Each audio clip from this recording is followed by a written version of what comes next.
Assalamualaikum warahmatullahi wabarakatuh. Saya Baby Fatharina Nasution, mahasiswi dari program studi pengembangan masyarakat Islam B semester 4 dengan NIM 0103212040. Video ini saya buat untuk memenuhi tugas mata kuliah hadis tematik yang diampu oleh Bapak dosen Haji Muhammad Iqbal Abdul Muin LCMA.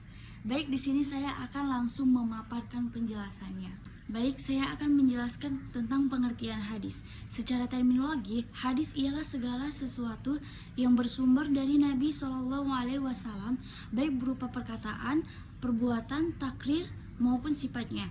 Adapun definisi hadis dilihat dari sudut pandang ulama sebagai berikut. Yang pertama, menurut muhaddisun, hadis adalah sebagai riwayat yang berasal dari Rasulullah, karena Nabi Muhammad SAW sebagai uswatun hasanah. Segala yang berasal dari beliau, baik ada hubungannya dengan hukum atau tidak, dikategorikan sebagai hadis. Yang kedua, menurut usuliyun atau ahli fikih, hadis sebagai segala sesuatu yang disandarkan kepada Nabi SAW selain Al-Quran dan yang dapat dijadikan sebagai hukum Islam. Ditinjau dari kepribadian Nabi Muhammad, beliau dapat membuat undang-undang dan menjelaskan kepada umat Islam tentang aturan hidup. Selanjutnya saya akan membahas tentang pengertian maudhu'i. Ditinjau dari segi bahasa, metode tafsir maudhu'i adalah menafsirkan Al-Quran berdasarkan tema atau topik pembahasan. Mustafa Salim memaparkan bahwa tafsir maudhu'i merupakan ilmu untuk memahami permasalahan-permasalahan sejalan dengan tujuan Al-Quran dari satu surat atau beberapa surat. Adapun menurut Al-Sad, bahwa istilah tematik digunakan untuk menerangkan ciri pertama bentuk tafsir ini, yaitu mulai dari sebuah tema yang berasal dari kenyataan eksternal dan kembali ke Al-Quran. Ia disebut sintesis karena merupakan upaya menyatukan pengalaman manusia dengan Al-Quran. Adapun ciri-ciri metode maudhu'i, yang pertama, menghimpun hadis-hadis yang membicarakan satu topik tertentu atau permasalahan tertentu. Yang kedua, memahami makna dari masing-masing hadis. Dan yang ketiga, memahami hadis secara komprehensif menggunakan pendekatan tematik.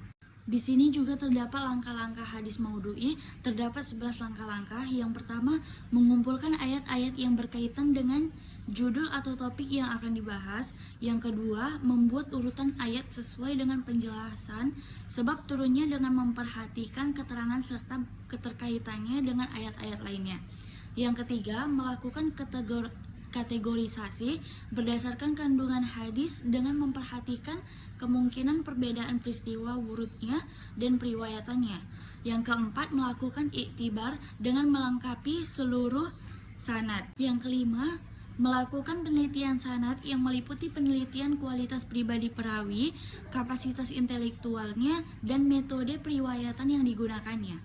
Yang keenam, melakukan penelitian matan yang kemungkinan adanya ilat atau cacat dan syadz atau kejanggalan. Yang ketujuh, mempelajari term-term yang mengandung arti serupa. Yang ke-8, membandingkan berbagai syarah hadis. Yang ke-9, melengkapi pembahasan dengan hadis atau ayat pendukung. Yang ke-10, menyusun hasil penelitian menurut kerangka besar konsep.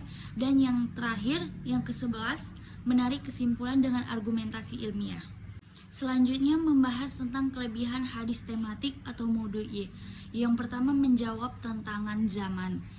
Semakin modern kehidupan, permasalahan yang timbul semakin kompleks dan rumit, serta mempunyai dampak yang luas. Dan yang kedua, praktis dan sistematik.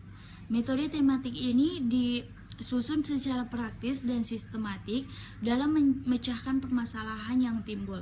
Yang ketiga, membuat pemahaman menjadi utuh.